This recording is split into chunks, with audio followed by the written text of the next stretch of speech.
کیا حضرت زینب رضی اللہ تعالیٰ عنہ نے خطبے صرف اس لیے دیے کہ ہم نعرے لگائیں، یا اس لیے کہ ہم جرت، غیرت اور حق گوئی کو زندگی کا اصول بنائیں؟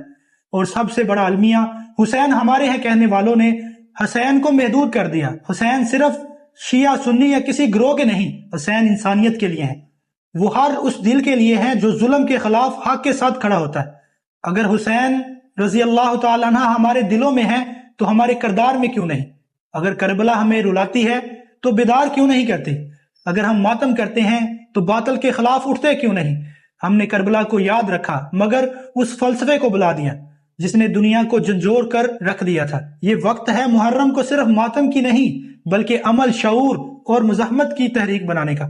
اگر ہم واقعی حسین کے ماننے والے ہیں تو صرف آنسو نہیں، ہمیں کردار بھی اپنانا ہوگا، کیونکہ حسین روتے نہیں تھے، وہ حق کے لیے کھڑے ہوتے تھے۔ کیا ہم واقعی کربلا کو سمجھ پائے یا صرف رواجوں کا حصہ بن گئے؟